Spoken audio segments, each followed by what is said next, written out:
We begin a series today on the subject, the theology of suffering. This could even be subtitled, The School of Suffering. Joseph Parker was a preacher of a bygone era, and this is what he said: "Speak to the suffering, and you will never lack an audience." And how true that is, because every person suffers. We all suffer in some way, in some form. And so we need to be well equipped as to how to deal with suffering when it hits us unexpectedly. What I would like to do initially is to give a summary of the theology of suffering. So here is the summary. God created a perfect, ordered world of incredible, breathtaking beauty. And during the summertime, as we go out and enjoy nature, we can see the truth of that. What a beautiful world, cosmos God has created. And if we go to the creation account in Genesis chapters 1 and 2, we read thus: God saw that the light that he had created was good. And I want to underscore that word, good.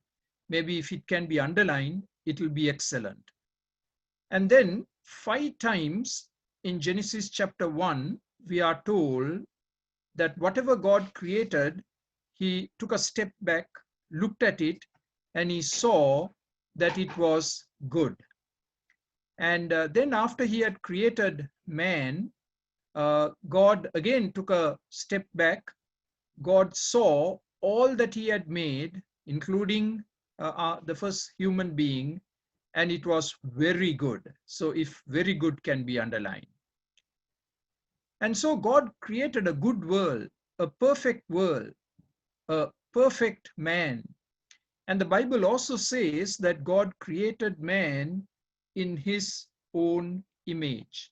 I would like that phrase, in his own image, underlined. And what that means is obviously not a physical image, but it simply means that God created us uh, in his own moral image, moral image. And we are image bearers of God. We are creatures of dust, yes, but we are also image bearers of God. In other words, right there, we have the purpose of life. And the purpose of life is to reflect the moral beauty of our God through our life. And whenever we cease to do that, we are not fulfilling God's purpose for us to reflect the moral beauty of God in and through our lives. So man was created, Adam was created to enjoy unclouded, unbroken relationship and fellowship with God. And Adam did enjoy that kind of amazing relationship and fellowship with God. Man was placed in an idyllic garden called the Garden of Eden. And he was not left to idle in that garden. He was given work to do. Adam was to exercise the gift of creativity, which is also one of the aspects of being created in God's own image. He had to name the animals. He had to take care of the garden. He was told to be fruitful, and he was told to multiply. So man was given work to do, noble work to do. But then sadly, everything takes a turn for the worse uh, when it comes to chapter 3. And by the way, God provided Adam with a companion called Eve, a suitable helpmate. It was not God's purpose that Adam should be alone. And so Adam was provided with a perfect companion in a perfect marriage in the Garden of Eden, the marriage being officiated by God himself with the angels and the animals in attendance. And what a wedding that would have been when Eve was brought to Adam and they were made one flesh. They entered into a one flesh union. But then when we come to chapter 3 of Genesis, everything takes a turn for the worse. And what I would like to do is to use 10 D words. It's not numbered that way, but you can number it if you are taking notes. And later on, we can send you a copy of the notes. The first D word is our first parents were deceived. So if that word could be underlined, please. We know that the evil one came into the garden and deceived our first parents. And we are not going to go into the details of it now, but simply to say, as a result of the deception, our first parents chose intentionally to disobey God. So the word disobey to be underlined. They disobeyed God, they became rebels. The first rebels in human history are Adam and Eve, when they chose to rebel against God's order and his word. And then the third word that comes into play is the word depraved. Adam and Eve became depraved. They fell from their perfect condition and they became depraved. Now, I need to explain that word because that word is not a popular word. I mean, depraved, another way of saying it is they became sinners. They became sinners. And we need to understand the total depravity of man and woman. Total. I would like you to underline the word total. So what do we mean by total? Total means the whole human psyche has been affected and impacted by sin. The mind has been affected by sin. The emotions, the heart has been affected by sin. The will, the capacity to make choices has been affected by sin. And that is what we mean by total depravity. Everything about our humanness has been stained and contaminated by sin. And so sadly, we live in a broken world where we see the ravages of sin all around us. So that is why we should not be shocked and surprised at what happens around us. We are living in a broken world. Now, here are 5 further D words to explain what we mean by a broken world. We have disease. We have disease. So that's your 4th D word, disease. And I don't have to explain that, right? I mean, we have the COVID-19 right now. And look at the disease of cancer. Uh, I have great sympathy for those who suffer from cancer. My mother died of cancer. My wife died 3 months ago of cancer. Just diagnosed on one Friday and she died the next Friday. And in these 3 months, I've known of several other cases of people who have fallen victims to this dreaded disease of cancer. So sadly, in a broken world, we have disease, and none of us are immune from disease, however strong we are physically. And then we have disasters. We have natural disasters, right? We have floods, we have tornadoes, we have hurricanes, we have drought, we have unexplained mysterious phenomena that takes place. We have very hot temperatures, and then we have extremely cold temperatures. And so there are disasters. And then, of course, brokenness means we are living in a divided world. There is division. And again, I don't have to explain this. You know, right now, if you just look at our neighbor to the south, right, they have gone through severe racial division, protests. And I mean, it's not just the neighbor to our south. Every country has division in some form. And man cannot get along with fellow man. And so there is division. And then the next D word is devastation. And by devastation, I want to highlight war. The devastation that we bring on ourselves by war. And sadly, never has human history been ever without a time when there has not been some kind of warfare going on somewhere in the world. And today is absolutely scary because we have nuclear weapons, we have biochemical weapons, and countries all the time are spending more money on in their budget for military expansion and for the developing of more scary, frightening weapons of destruction, mass destruction. And so we have devastation through war, and then, of course, everything leading to death. Everything leading to death. The Bible says, the soul that sinneth, it shall die. And so, because we are all sinners, we will experience death physically. We are all born spiritually dead. And then, of course, there is the frightening eternal death, which the Bible calls hell. Now, this is all grim news. It started in a very positive, wonderful way, took a huge turn for the worse. And now here is the good news. I'm using the word redemption, but I would like to use another D word there, and that's the word deliverance. Deliverance, redemption, deliverance. God stepped into this world in the person of the Lord Jesus Christ.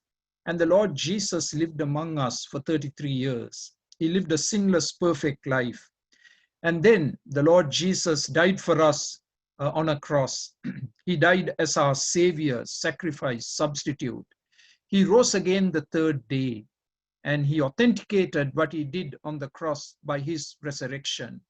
And because he is alive, we can live too. That's the good news, that we can be forgiven of all our sins, that we can receive the gift of life, abundant life, eternal life, and of course, the wonderful prospect of heaven. So that's the good news, that there is deliverance. God embarked on a rescue mission 2000 years ago, and we today proclaim that good news far and wide. And I trust anyone listening today who has not embraced this Savior to be their personal Lord and Savior would do so by repenting of their sin and trusting the Lord Jesus alone for salvation. And then we have the 10th D word, which is not listed in your notes, but I'll give it to you in a minute. In Acts 3:21, we are told of the restoration of all things. I want those two words, all things, to be underlined, please. The restoration of all things, which includes relationships, restoration of a broken world, where this broken world is going to be made new. So we are going to have a new heavens and a new earth wherein dwells righteousness, the Bible says. And so the 10th D word I like to give you is that there is a dream world coming. Man has referred to it by different names, the most popular being utopia. Utopia, free of all suffering and death and pain and tears. There is a new world coming. Praise God. That's our hope. The Bible talks about it. And I like to call it the dream world. It's going to become reality one defining day. So this would be the summary of the theology of suffering. Now we want to break it down. We want to pick it apart, as it were. And so the first point we are going to look at today, the reasons for suffering. Why do we suffer? And there are four main reasons for suffering. And the first and the most obvious, we suffer on account of our own sin. And this first phrase, I keep highlighting it over and over again. We are free to make our choices, but we are not free when it comes to consequences. Choices that we make have tragic consequences.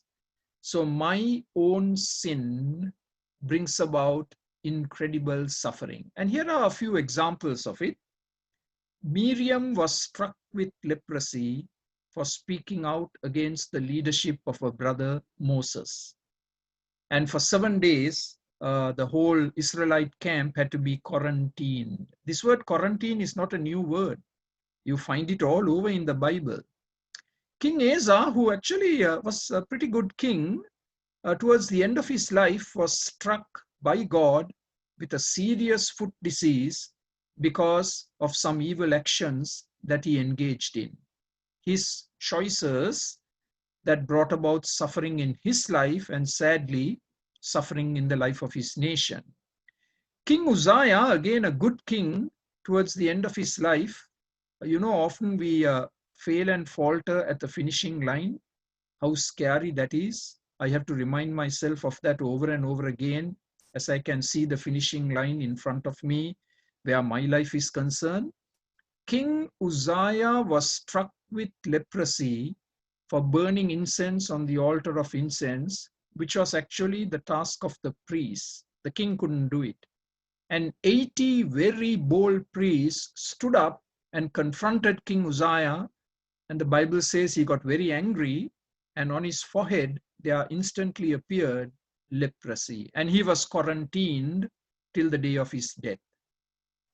Coming into the New Testament, in John 5, we are introduced to a man who was an invalid for 38 long years. Talk about suffering. Suffering for 38 long years. Here was a man. And the Lord Jesus heals him and then says this to him: stop sinning or something worse may happen to you. Now, those words we often kind of choose to willfully ignore. Sin brings suffering. And we can assume that this man was struck with illness on account of his sin and continued to sin. And that's why the Lord says, stop sinning or something worse may happen to you. I think the proof text for suffering as a result of our own choices is Galatians 6:7. Don't be deceived. God cannot be fooled. A man reaps what he sows. Charles Stanley broke that down into these three components. I will reap what I sow. Please underline that word what. I will reap what I sow. I mean, that's the principle of sowing and reaping, right? If I plant mangoes, I get mangoes. If I plant oranges, I get oranges. So I get exactly what I sow morally. I will reap more than what I sow. Underline the word more.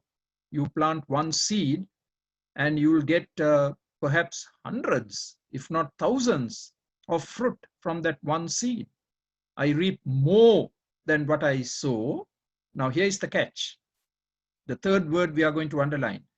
I will reap later than when I sow. The word later. So sowing and reaping doesn't happen the same day. If you did sow something in June, you're going to have the harvest probably end of August. The reaping will happen later.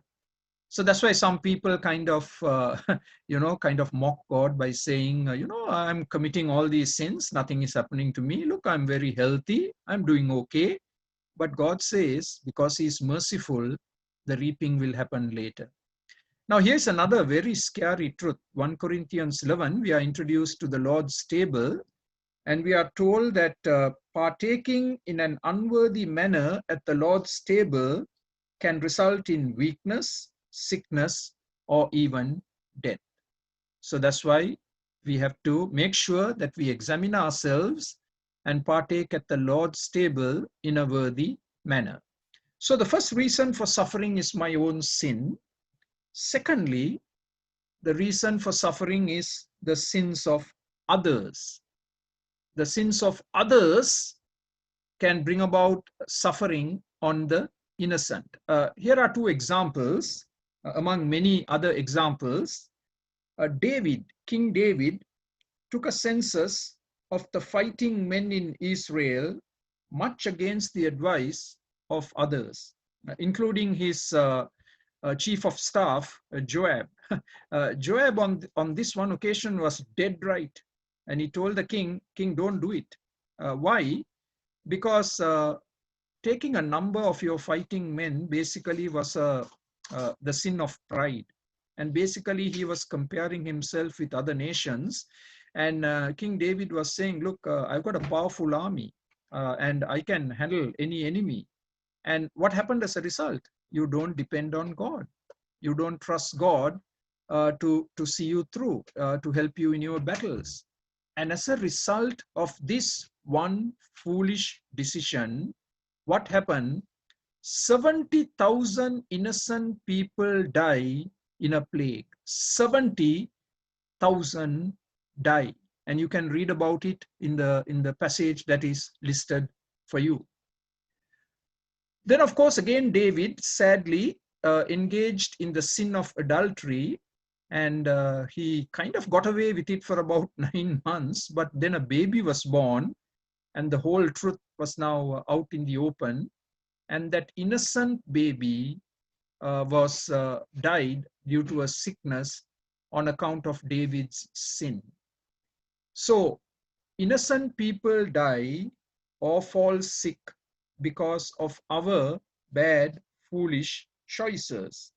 So I need to throw this in at this particular point, how imperative it is that we pray for our leaders, our prime minister, our premiers, our mayors, for world leaders, because they have incredible power on their hands. And one false decision can bring about much misery to an entire nation. Or let me give you an example from real life as you and I know it.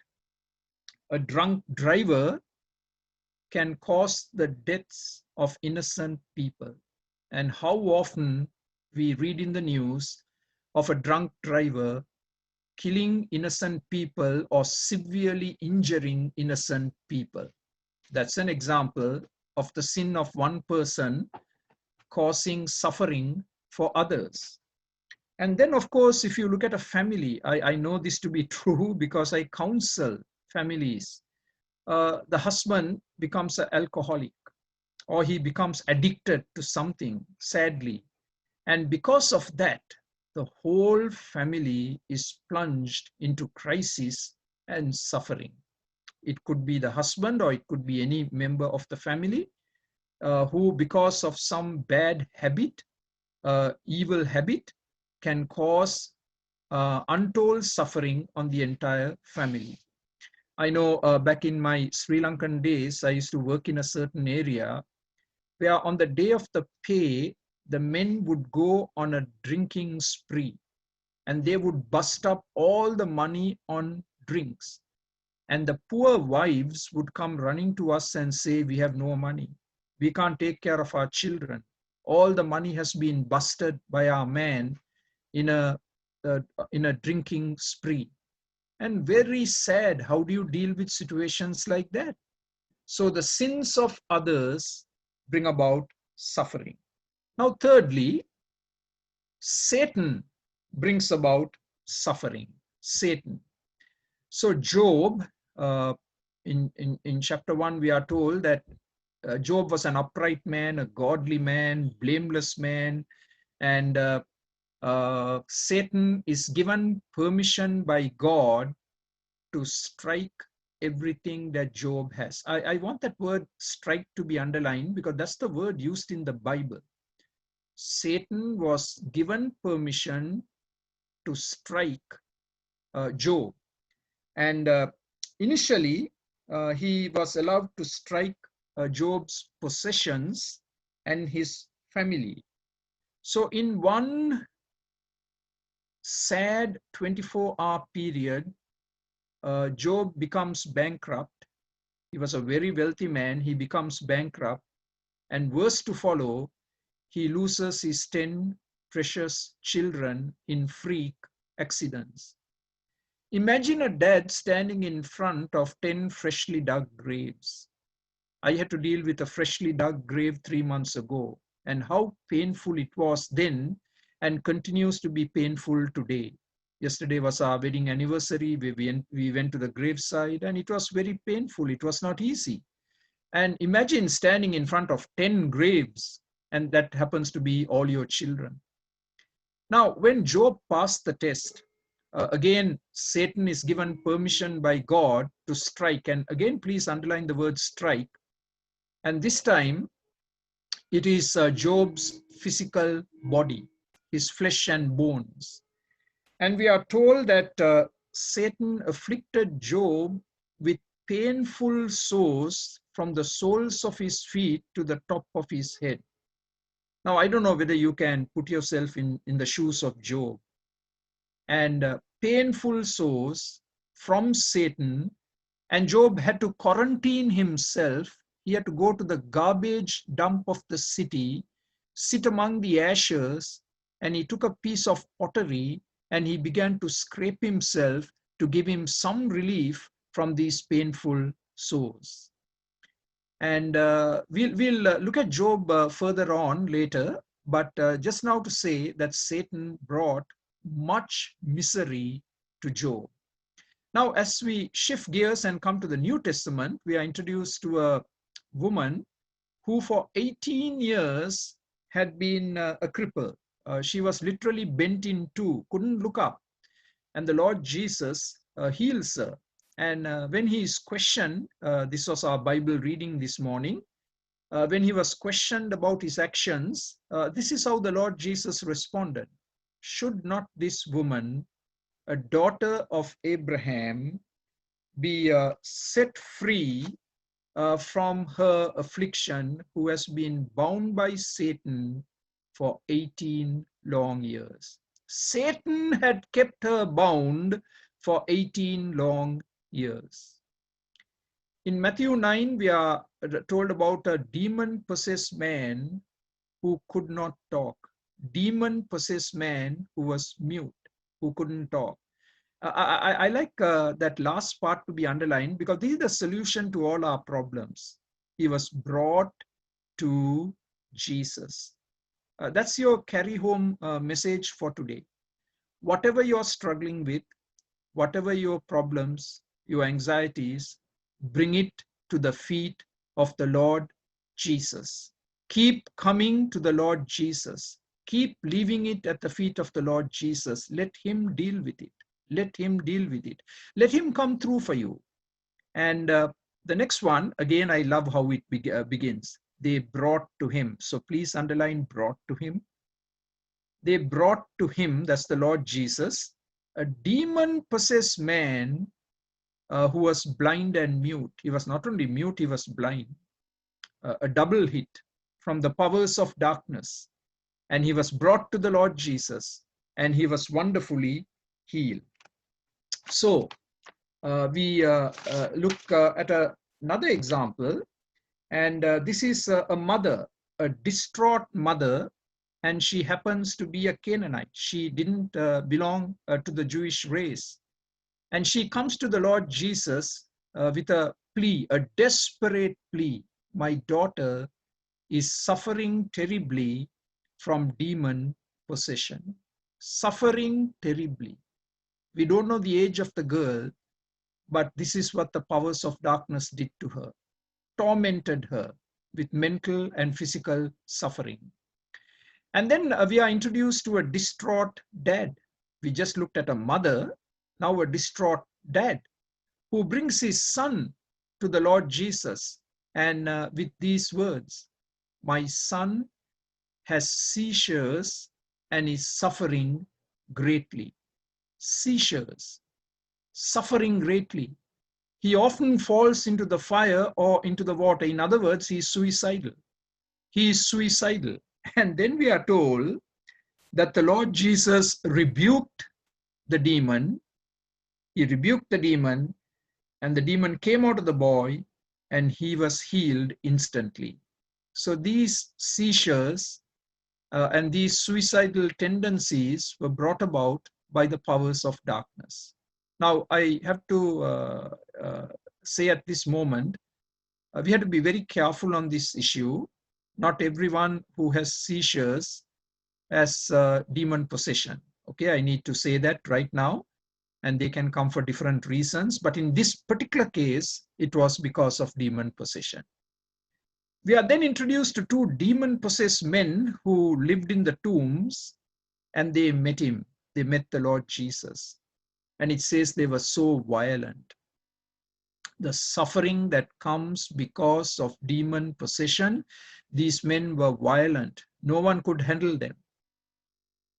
Now, if we were to sum up the ministry of the Lord Jesus in one scripture, it has got to be Acts 10:38.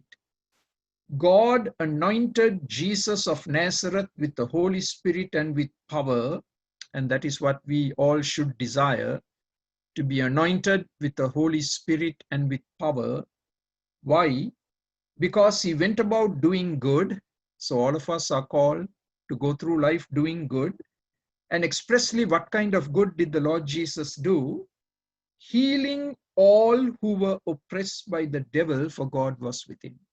That's what we are talking about. Satan bringing suffering. And the Lord Jesus went around putting the powers of darkness to flight and healing people. And 1 John 3:8 puts it this way: the reason the Son of God appeared was to destroy the devil's work. Now, again, watch the wording carefully. The Lord Jesus didn't come to destroy the devil. That is in the future when the devil is going to be thrown into the lake of fire. But the devil's work has been destroyed at the cross. To put it another way, the devil has been put out of commission.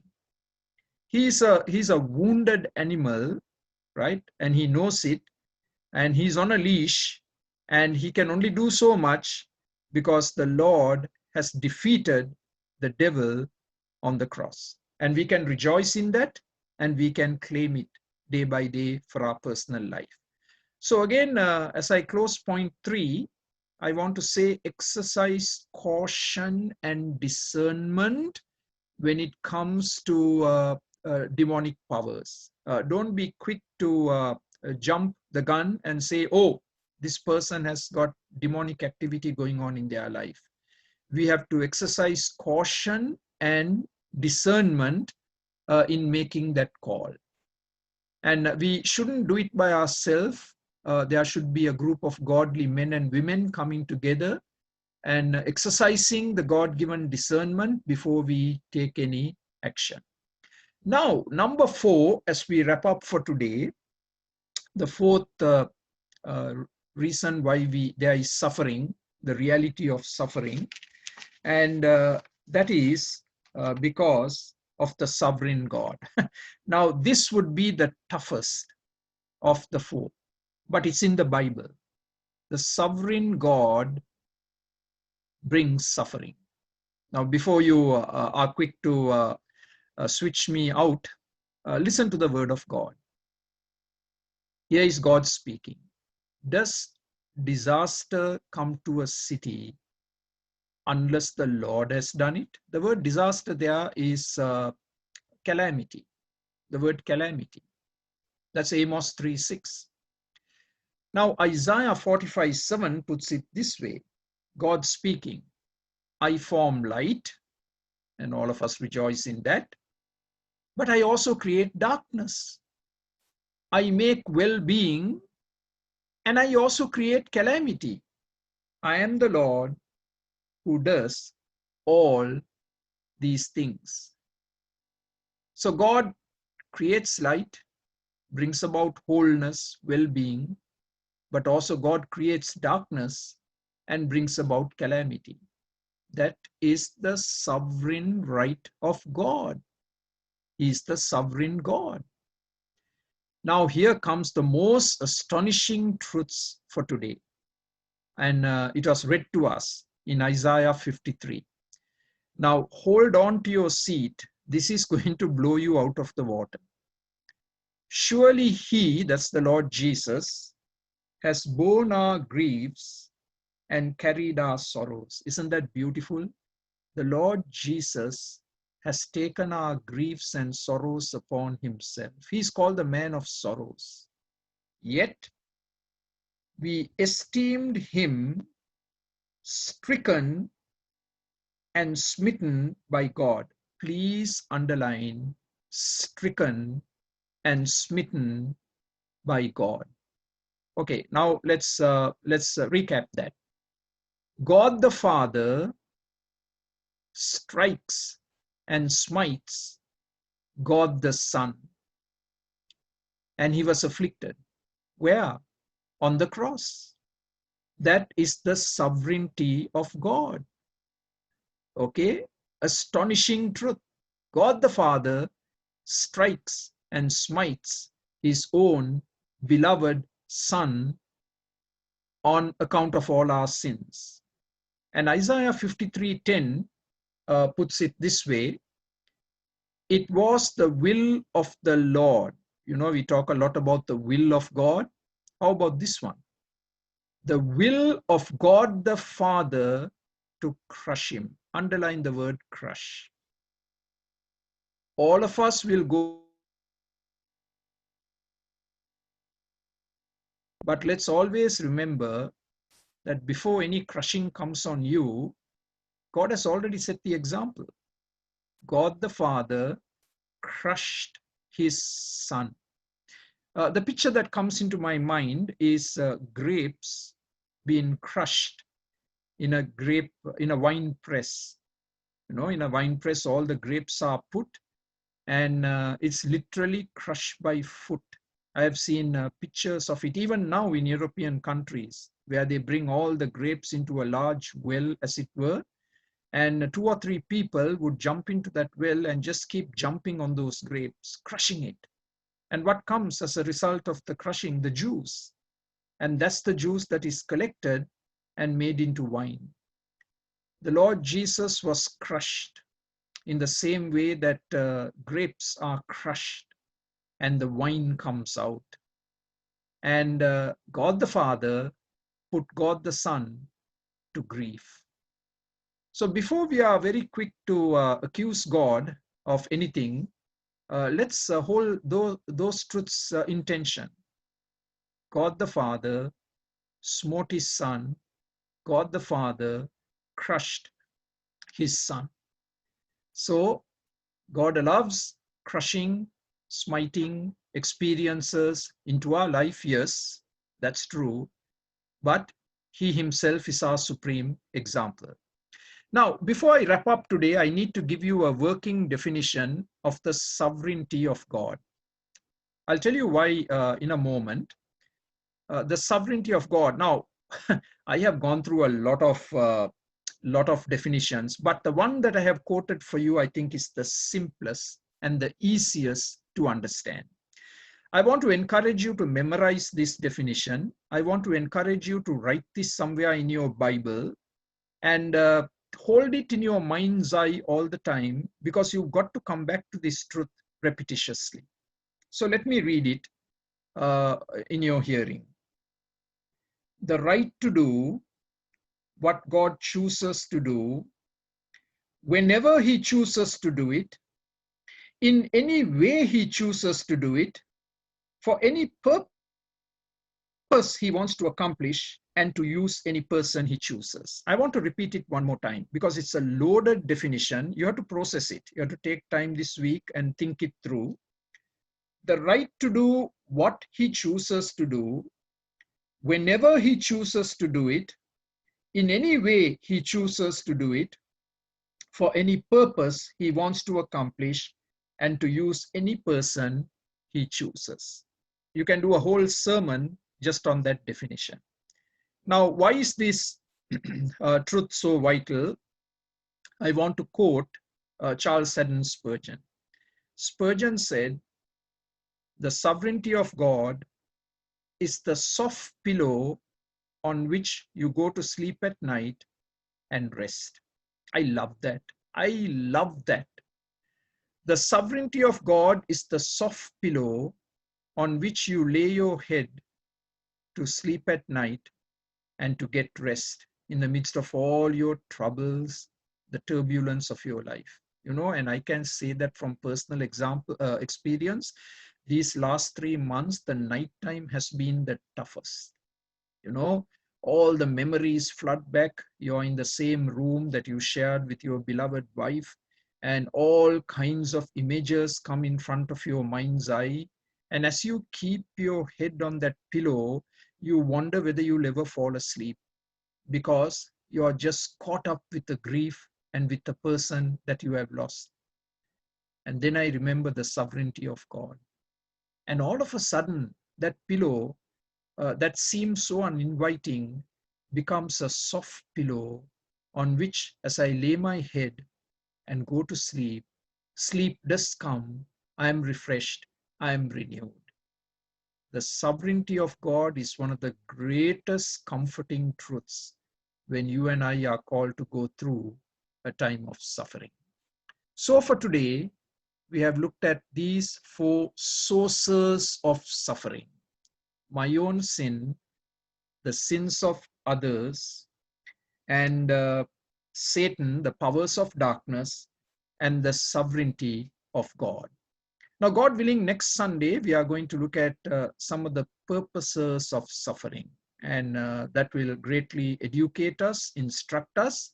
But I want you to take some time and process what we have learned today. There is a lot of material here. You've got to process it and maybe sit down with somebody if possible, talk about it and think it through. And if you do have any questions, we are always willing to entertain questions. You'll get the notes hopefully Monday or Tuesday, so that you will have everything that came up on the screen for your reference. So let me close in prayer. We thank you, God the Father, for crushing your beloved Son, the Lord Jesus, in order to secure our salvation. And whenever we are called to go through crushing experiences of life, may we remember that you are our supreme example. You know what pain is. You know what tears are. And we thank you for the sovereignty of God that enables us to be at peace with whatever you permit into our life. Help us to learn these truths well. Help us to apply it to our life, and help us to share it with someone. In the name of the Lord Jesus Christ, we pray. Amen and amen.